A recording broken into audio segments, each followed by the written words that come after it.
네, 여러분들 안녕하세요. 네, 오늘도 이제 한국사 수업을 진행하는 양현쌤입니다. 네, 여러분들 네, 제가 어제 이제 이 영상을 만들어서 올렸어야 되는데, 네, 제가 지금 개인적으로 좀 바쁜 일들이 막 생겨가지고 영상을 만들 시간이 전혀 없는 거예요. 그래서 되게 영상을 그래서 하루에 한 번씩 만들려고 했는데 어제는 전혀 이제 시도조차 할 수가 없었어요. 그래서 오늘 만들게 됐고요. 오늘 그래서 영상이 총 2개가 올라갈 겁니다. 네, 그래서 2가지 영상이 들어갈 거고요. 오늘로 해서 그래서 결국 조선은 마무리 될 거다라는 거 보시면 되겠고요. 조선이 마무리되면 이제 그러면 개화기 내용, 즉 근현대사 들어가는가 생각하실 텐데요.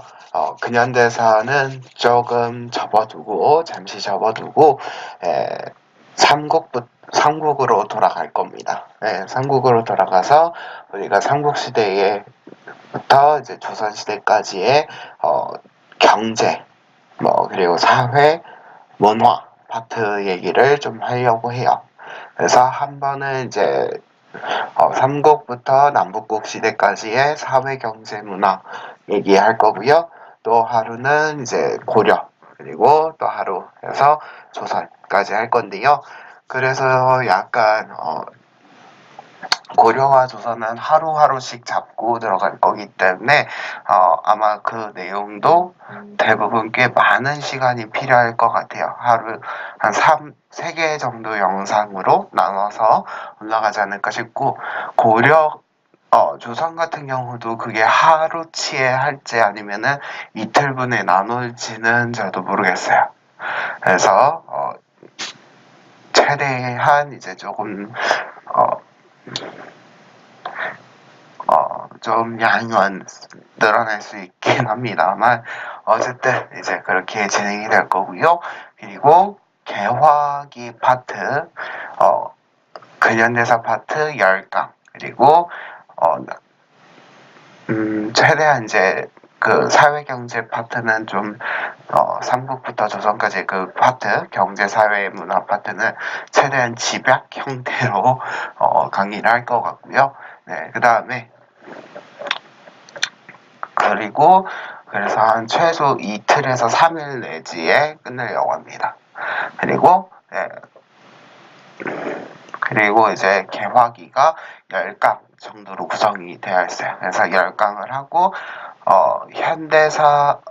근대사 파트 10강, 그리고 현대사 파트 2강으로 되어 있는데 2강을 아예 그냥 통으로 묶을 수도 있지 않을까 싶어요. 왜냐면 하나는 이제 민주화 운동 과정이고 하나는 통일 노력 문제인데, 통일 문제는 사실 어쩌다 한두 문제밖에 안 나오기 때문에 2문제도 많아요. 한 문제 나오는 두세 개고 나올 때가 있고 안 나올 때가 있어요.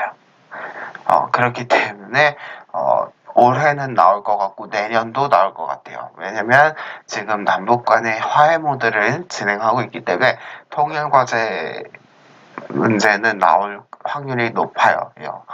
그리고 그래서 이제 그거는 현대산을 묶어서 그냥 한 번에 정리하면 되니까 한강 정도로 생각은 하고 있습니다.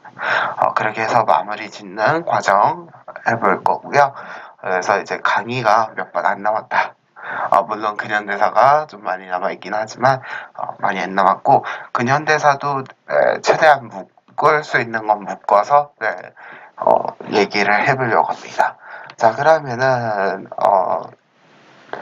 우리 지난 시간 복습 시작을 해보도록 할게요. 자, 먼저 우리가 지난 시간에 조선이 건국되고 그 통치 체제가 정비되는 그 일련의 과정에 대한 얘기를 해봤었습니다. 네, 그래서 위화도 회군 이후에 신진사대 부들의 정치적인 실권을 장악하고, 그리고 과전법을 실시해서 새로운 어떤 토지 개혁이 이루어졌더라라는 것이죠. 그리고 조선이라는 나라가 건국이 됐었고요. 이 흐름 한번 다시 한번 쓱 보시기 바라고요.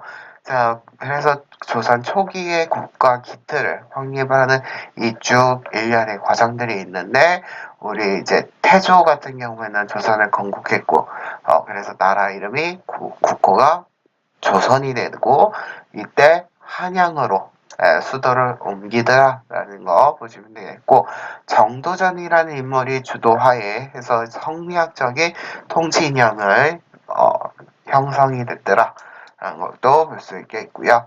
또, 자, 우리가 여기서 또 중요한 것은 의정부 서사제와 육조직계제의 그 차이점을 공부해 놓으시는 거고, 어떤 왕때는 육조직계제였고 어떤 왕때는 의정부 서사제였는지 중요하게 좀 구분짓자라고 얘기를 했었습니다. 그래서 태종 때나 이제 세조 때는 강력한 왕권 강화를 위해서 육조직계제를 실시하더라라고 했었고요. 그리고 태종은요 호패법을 실시했어요.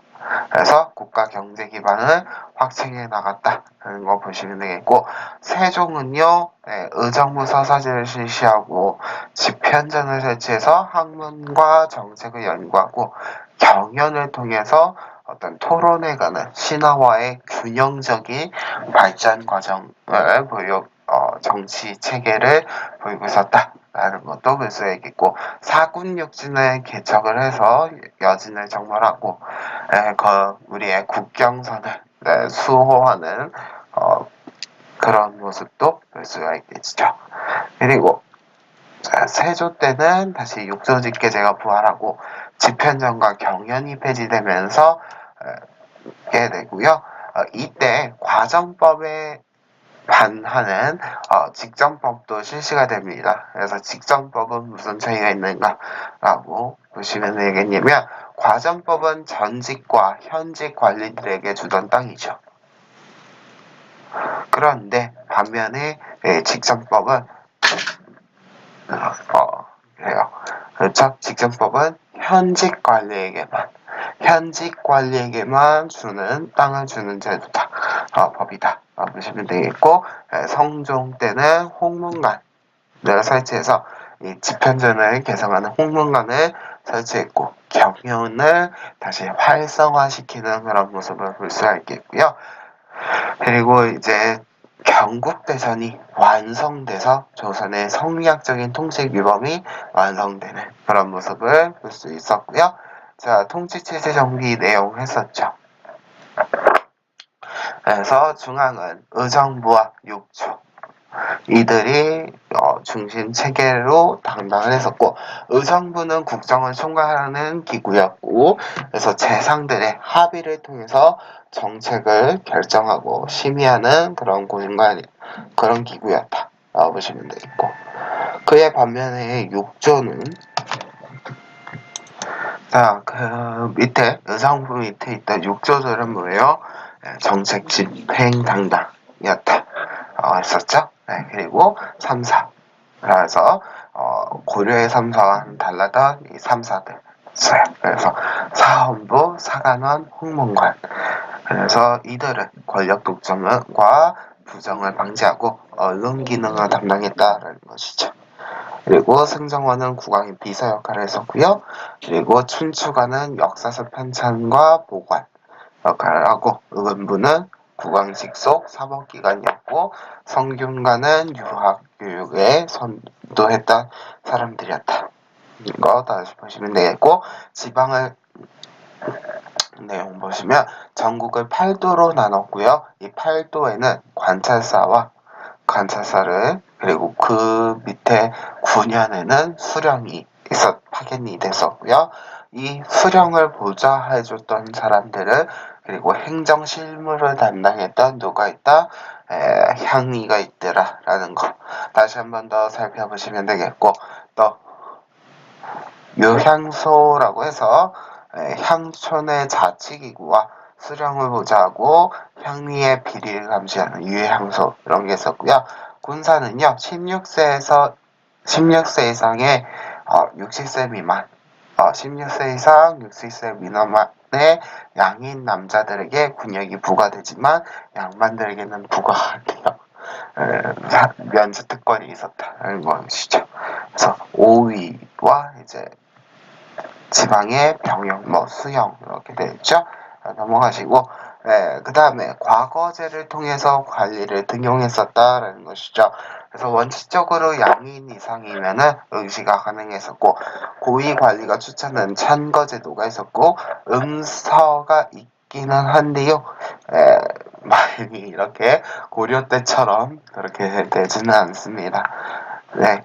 그리고 교육 부분에서 중앙에는 성균관을 두어서 유학 교육을 실시했고, 지방에는 향교와 서당을 통해서 교육했다라는 거 보시면 되겠고요. 그리고 이제 살인과 이제 붕당 얘기를 했었는데, 친진 사대부는 조선 건국 세력 중에서 온건개혁파는 이제 조선 건국에 참여하지 않죠. 그리고 급진개혁파는 조선 건국 세력이었고요. 그래서 이들은 중앙 정치를 주도를 하고요. 반면에 온건개혁파는요, 지방에 내려가서 또는 자신의 고향에서 학문 연구를 했던 사람들입니다. 그러나 성종 때요, 훈고 세력이라고 하죠. 이 훈고 세력이란 이 중앙 정치를 주도했던 세조가 집권하면서 그때 고위 관직에 올랐던 사람들입니다. 그 사람도 훈구라고 했었는데, 이 훈구 세력들을 견제하기 위해서 성종 때 살인파들을 대거 등용을 합니다. 네, 그래서 보통 이제 3사 언관직, 언론직에 지금으로 얘기하면 언론 역할을 할 수 있게 하는 3사의 언관직에 등용을 합니다. 그리고 그러다 보니까 이들은 이제 대립을 이루어지게 되고, 대립을 하다가 결국 사화라고 해서 살인들의 화를 일으키는 이런 일도 벌어지게 되고요. 나중에는 이제 주도 세력이 살인파가 이제 정치적으로 이제 정치 주도 세력이 돼요.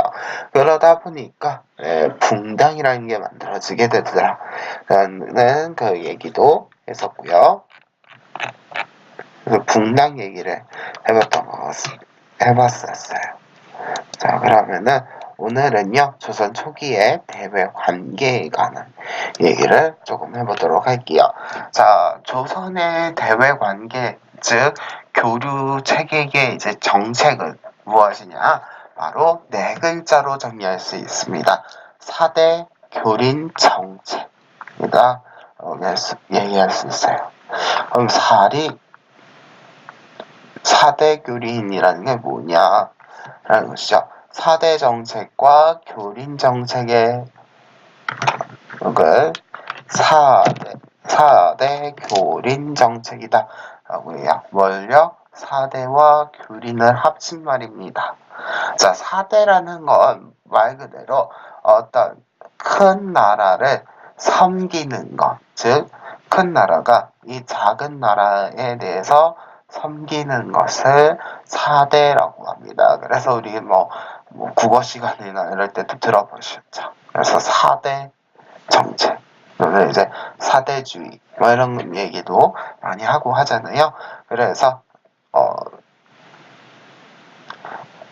이 큰 나라에게 공물을 바치면 이에 반하는 답이 오는 거 이런 것들을 이제 4대주의라고 하고요. 우리보다 힘이 센 나라다라고 생각을 해서 이 당시에 어디에 이렇게 목적적인 정책을 펼쳤을까요? 중국에 이렇게 합니다. 이 당시에 중국은 명나라였거든요. 그래서 이 명나라와는 되게 친선 관계를 유지하고요. 왕권의 안정과 국제적인 지위를 확보하기 위해서 명나라에게는 진짜 있는 것 없는 것 다 퍼줘요. 그리고 거기서 받아올 거 다 가져옵니다. 네. 그에 반해서 이제 명나라도 우리에게 화답을 해야 되기 때문에 되게 좋은 물건들, 선진 물물들을 이렇게 해서 받아들이게 되고요. 그 외에 이제 교린이라는 얘기는 이 명나라 외의 주변 국가들에게는 어쩔 때는 이제 좋게 좋게 달래주기도 하고, 어쩔 때는 너는 왜 이래? 이러지 마. 하는 강경책을 활용을 하는 것이죠. 그래서 해유와 강경책을 실시해가면서 당근을 줄 때는 당근 줬다가 채찍을 줄 때는 채찍을 줬다가 하는 이런 정책으로 네, 외교 정책을 했었다라는 것이죠. 그래서 대표적으로 뭐 여진이라든지 우에나라, 즉 일본 지역은 일본이나 동남아 지역 뭐 이런 데는 교린 정책을 펼쳤다라고 보시면 되겠어요. 엄청 친하게 지내긴 하는데 그래도 이제 우리보다 약한 나라라고 생각하기 때문에 그렇게까지는 아니다 라는 것이죠. 그래서 명과의 관계 보겠습니다. 명나라와는요 태조 때는요 정도전을 중심으로 해서 요동 정벌을 추진을 하고요 일시적인 이 갈등 관계를 형성합니다. 그러나 태종 이후로는 이렇게 4대 외교를 통해요. 그래서 색봉과 조공, 그래서 조공을 바치는 이런 모습도 볼 수가 있겠고요. 친선 관계를 유지하기 위해서 사절단을 보내는 이런 모습을 볼 수가 있겠고, 조공이라는 거 말 그대로 우리 아이돌 문화에서도 조공 문화다라고 하잖아요. 그래서 되게 내가 좋아하는 사람에게 물건을 갖다 바치는 이런 일련의 행위 같은 걸 조공이라 하죠. 그런 것들을 바치는 것들 이런 모습을 보입니다. 그래서 왜 이런가라고 한다면 왕권이 중국에 비해서 힘도 약한 나라이기 때문에 왕권과 국가의 안정을 위해서였고요. 또 선진 문물을 좀 더 빨리 받아들이는 것이 이제 중국이었기 때문에 이 선진 문물을 수입하고 물품을 교환하기 위한 즉 하나의 실리적인 이득을 위해서 획득을 위해서 이런 4대 정책을 펼쳤다라는 거 다시 한 번 더 봐주시면 되겠습니다. 그 외에 이제 여진과 일본은요. 자, 여진과 일본에게는 회유와 강경책을 하나하나씩 했어요. 그래서 회유 정책 보겠습니다. 여진은요. 귀순을 장려하고요. 조공무역을 하긴 해요. 그래서 우리가 이제 받는 거죠. 이렇게 대려받고 그리고 국경무역을 허락을 합니다. 그래서 국경 지역에서 우리와 이제 개인적으로 이제 무역을 하는 그런 모습을 보이고요.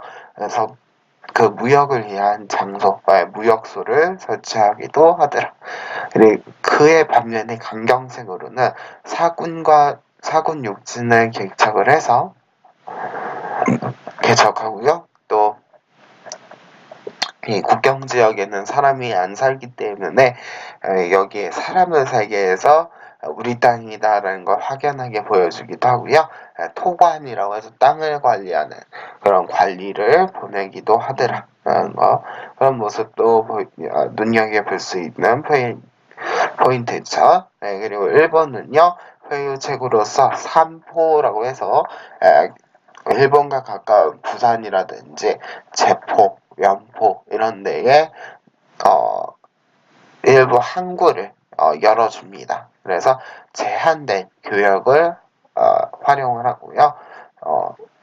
교역을 하고 이게 이제 어디 있냐면 개해약조 속에 등장하는 내용이기도 합니다. 그리고 그러나 이제 대마도를 정벌을 해서 강경책으로 대마도를 정벌하는 그러한 모습도 보이더라라는 것이죠. 자, 이게 이제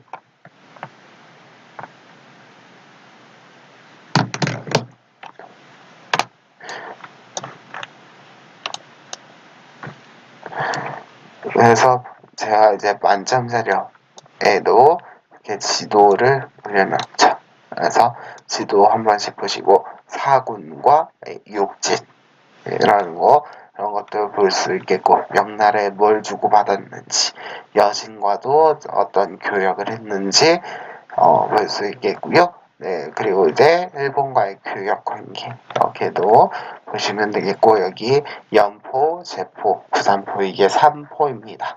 여기서 제한적인 교역을 했었다. 그리고 여기 대마도를 정벌했더라 라는 거 보시면 되겠고요.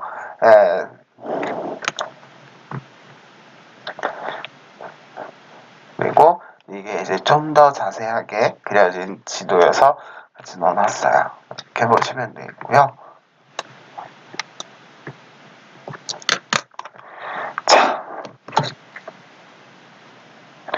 자, 그러나 이렇게 있다가 우리도 결국 위기를 맞기도 하는데요.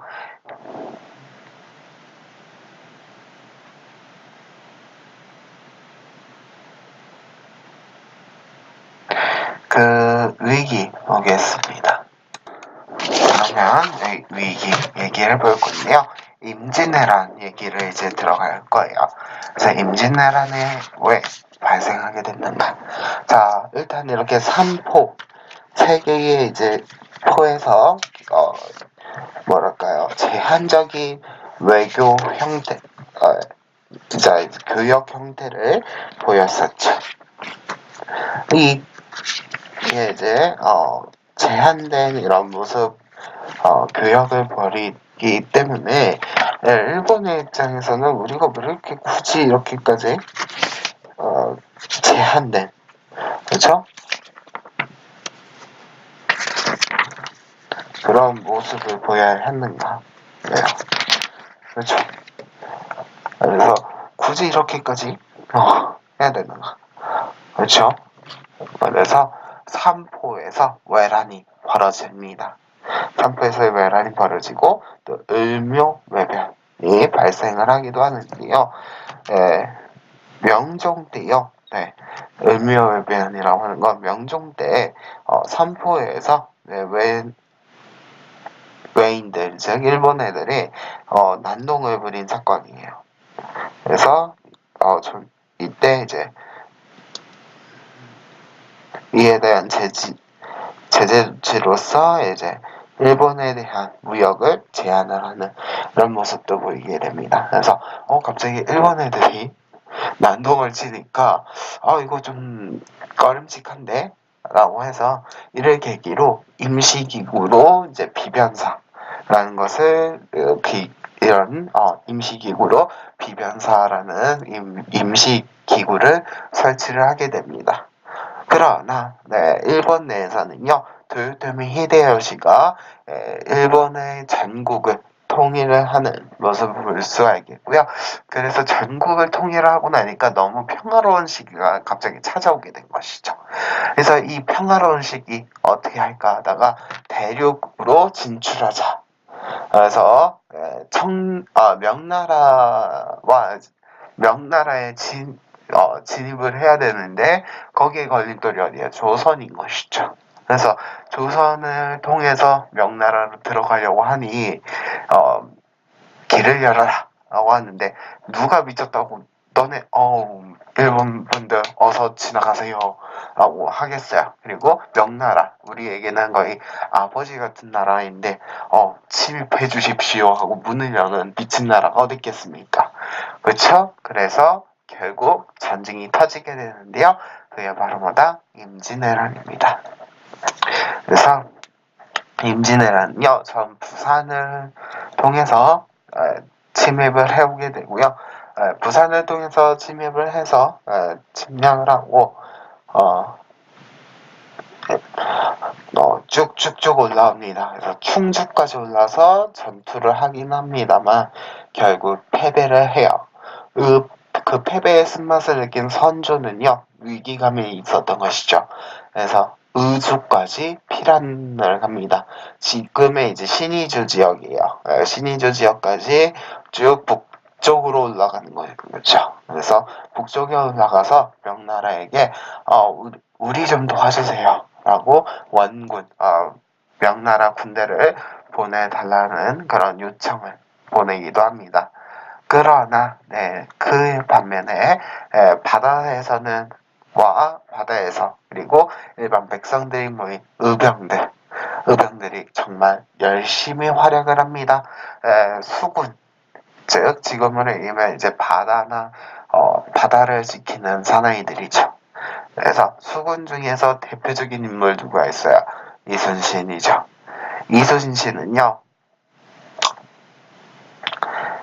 옥포해전, 한산도 대첩 이런 지역에서 싸움을 크게 벌이고 여기서 승리를 이끌게 되고요. 그래서 전라도 지역을 완전하게 장악을 해서 우리의 남쪽에 올 수 있는 공간을 싹 차단을 해버립니다.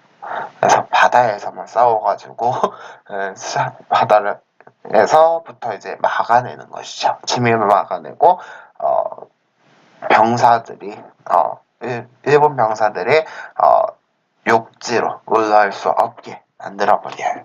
그리고 의병들은요, 자신들의 고향 땅이기 때문에 어디에 있으면 어디 가서 어떻게 하면은 이길 수 있는지를 다 알고 있는 것이죠. 그래서 이 지리를 자신의 사는 마을들이기 때문에 이 지리들을 활용을 해서 왜군을 격퇴하게 되고요. 이들은 결국 나중에 정부의 관군에 편입이 되는 이런 모습까지도 보이게 됩니다. 결국 임진왜란이 끝이 나게 되는데 임진왜란 약 7년에 걸쳐서 전쟁이 이루어집니다. 그렇기 때문에 전쟁이 끝나고 나니까 나라가 완전 황폐화된 것이죠. 그래서 수군과 의병들의 활약으로 관군이 재정비가 되고 명나라가 참전하면서 평양을 다시 얻고 행주에서 큰 싸움이 벌어지긴 합니다. 그러나 이제 조선 명나라 연합군이 경상도 해안까지 가서 왜군을 격퇴하고 일본이 진 거죠. 그래서 휴전협상을 실시합니다. 그리고 난 다음에 조선군들은요, 조선은 훈련노감이라고 해서 새로운 비변상 아닌 어떤 군사 훈련을 위한 그런 기구를 설치를 하고요. 소고법을 설치한다라고 되는데 소고법이라는 게 이 경국대전의 속편 같은 것이라고 생각하시면 돼요. 실시한다로 고칠게요. 소고법을 실시하더라. 그리고 화포 개량하고요. 조총이 일본의 이 당시 조총이 있었는데 조총이 그렇게 쓸모는 없었어요. 그래서 이길 수가 있었던 거고요. 그래서 우리도 조총이라는 걸 이때 만들기 시작을 합니다. 그러나 휴전 협상이 결렬이 돼서 다시 1597년에 정윤년이었어요. 그래서 다시 전쟁이 벌어지게 되고요. 왜군이 다시 침입을 합니다.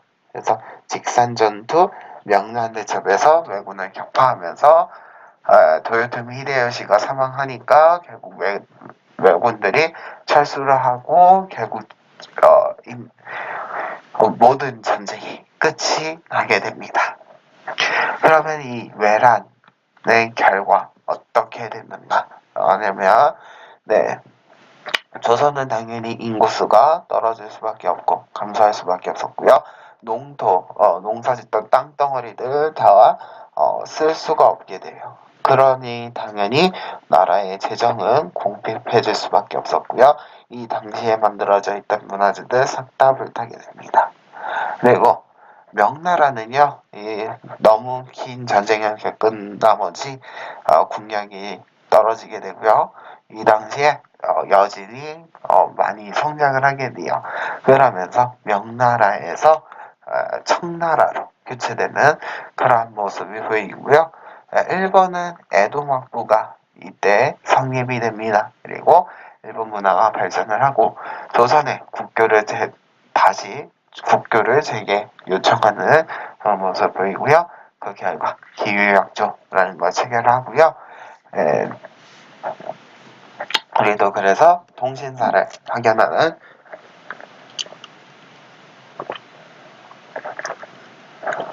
이런 모습들 보이게 되더라는 겁니다. 자, 그래서 여러분들 옆에 보시면 만점자료에서 이 임진왜란 수군들의 활약이 보이는 이 지도 다시 한 번 더 살펴보시면 되겠고요. 자,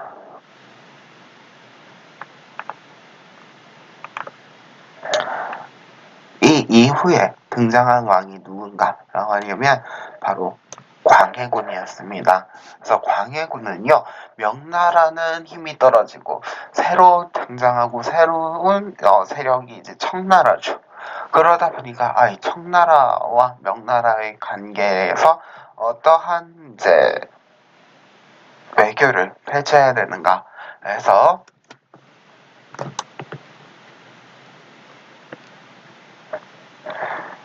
그래서 광해군은요, 그러면 가운데 끼자. 그래서 이쪽 편도 명나라 편도 아닌 청나라 편도 아닌 나중에 이기는 편이 우리 편이라고 할 수 있는 중립 외교를 실시하게 됩니다. 그래서 광해군은요, 이제 선조 이후에 등장한 왕인데, 선조의 아들이죠. 그래서 광해군은요, 선조의 뒤를 이어서 나라 땅을 전쟁이 끝난 조선을 복구하고자 합니다. 그래서 경제적인 부분에서는요, 토지 대장이라든지 호적을 정비해서 새로 이제 땅 덩어리 구성을 바꾸는 거죠. 토지 구성을 바꾸고 이제 토지 개혁이 또 이루어지게 됩니다. 그리고 이 당시에 당연히 세금으로 낼 수 있는 모든 게 없기 때문에 경기도에서 처음으로 대동법을 실시하게 되고요. 대동법이라는 것 자체에 대해서는 경제 얘기할 때 다시 더 얘기하도록 하고요. 그리고 성곽과 무기를 수리하고 성리학적인 질서를 강화합니다. 그리고 이제 책을 보관하고 했던 서적들을 보관했던 사고를 재건축을 하고요. 이 당시에 동의보감이 편찬이 이루어집니다. 자, 그러면 중립외교 얘기를 해볼 건데요. 자, 중립외교가 이루어질 수밖에 없었던 이 배경은 바로 외란 이후에 명나라 세력은 약화되고 여진족이 성장하자 여진족의 누르하치라는 사람이 후금을 건국을 합니다. 그래서 명나라와 이 후금 사이에서 중립의 가치로 중립을 추구했고요. 명나라의 요청으로 강홍립을 파견을 합니다. 그러나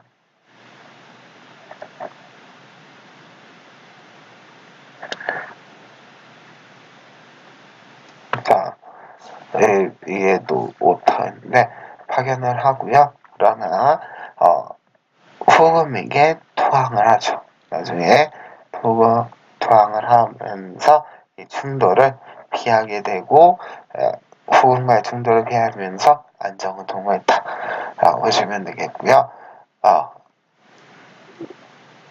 그런데 광해군이요. 나중에는요. 이런 중립외교 광해군의 이러한 중립외교와 그리고 어머니를 가두고 동생을 죽였던 그런 걸 명분으로 해서 소인 세력들이 광해군을 축출하고 누굴 앉히냐면 인조를 왕으로 앉힙니다. 그래서 인조가 왕이 되는 이 인조 반정이 일어나게 되시죠. 그리고 결국 인조 반정 이후에는 결국 이 서인 세력들이요 명나라랑 그래도 친하게 지내고 금나라는 후금은 배척해야 된다라는 친명 배금 정책을 펼치게 됩니다. 이 결과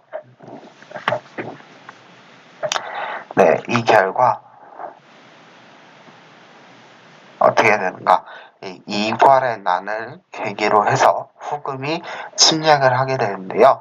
이괄의 난은 무엇을 얘기하냐면 인조반정에 참여했던 이괄이요. 자신의 공로가 낮게 평가된 것에 대해서 불만을 갖고 반란을 일으킵니다. 그래서 인조가 공주로 피난을 가긴 합니다만 난이 진압이 돼요. 그리고 이괄의 잔당이 후금으로 도망가서 인조반정의 부당함을 호소하자 후금은요 광해군을 위해 보복한다는 핑계로 조선을 침략을 합니다. 그래서 후금이 침략을 하고요. 그 침략을 피하고자 강화도로 피란을 가고 이제 왕은 뭐 있으나 마나한 존재가 되는죠. 그래서 관군과 의병들이 활약을 하는 그런 모습을 보게 되고요. 네, 그게 이제 바로 뭐다? 정묘호란이다라는 거예요. 그래서 이 정묘호란 이후 결과는 어떻게 됩니까? 후금과 형제 관계를 맺게 됩니다. 그러고 나서 약 몇 년 뒤에 청나라가 되죠. 후금이 이제 청나라가 되는데 청나라는요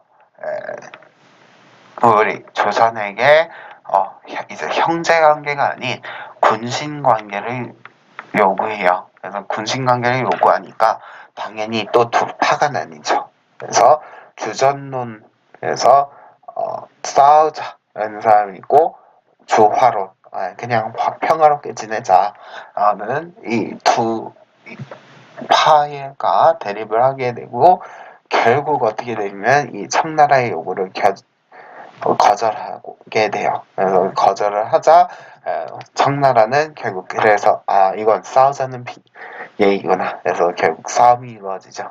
청태족이요 침입을 해오게 되고 그래서 우리 임금은 어디로 갔는가?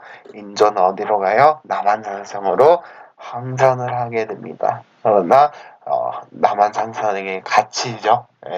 둘러싸이게 됩니다. 둘러싸여서 이제 더 이상 못 버틴다. 그래서 삼전도에서 항복을 하죠. 그래서 이게 삼전도에서 항복하고 굴욕적이다. 그래서 삼전도의 굴욕 또는 이제 항복이라고 얘기하죠. 삼전도의 굴욕을 겪게 됩니다. 그 결과 결국 다시 청나라와 강화라고 해서 화해를 하죠. 화해라고 해야 될지 이제 강제적인 화해가 이루어지는 거죠. 화해가 이루어지게 되고 청나라의 인질로 끌려갑니다. 누가요? 아들이었던 뭐 소현세자라든지 복림대군 이런 사람들 다 청나라의 인질로 끌려가요. 그리고 공물을 납부하는 그런 모습을 보게 되고요. 그래서 이 두 차례 호란의 결과 평안도 지역은 황폐해야 되고요. 조선의 문화적인 자부심에 충격을 받는 이런 모습을 볼 수 있겠습니다. 자, 이 호란 이후 결국 어떠한 일들이 벌어지게 되면 청나라에 대한 치욕스러움을 싣고 명나라의 의리를 지키기 위해서 청을 정벌하자라는 주장의 북벌론이 등장하게 되죠. 그래서 이 북벌론은요 효종 때 처음 등장을 하게 되는데 나중에 실천을 할 수 없게 돼요. 청나라와 러시아 국경 분쟁이 발생해서 뭔 얘기야? 실천까지는 갈 수는 없게 되고 숙종 때는 윤휴를 중심으로 해서 조총부대가 청나라에 파견이 됩니다. 북벌론이 전개가 되는 것이죠.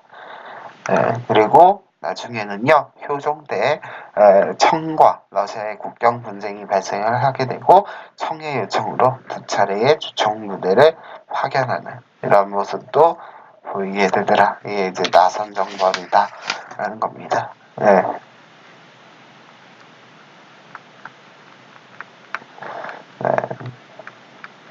그래서 결국 뭐 이런 운동을 추진했다 정도로 또 보시면 될 것 같아요.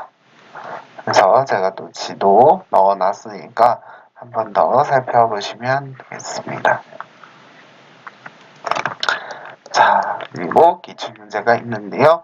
기출문제 한번 풀어와 주시면 되겠습니다. 그리고 오답 정리해보시고 여기 정리된 거 다시 한 번 더 살펴보시면 되겠습니다. 자, 오늘은 여기까지 하겠고요. 다음에 또 이어가도록 하겠습니다. 수고 많이 하셨습니다.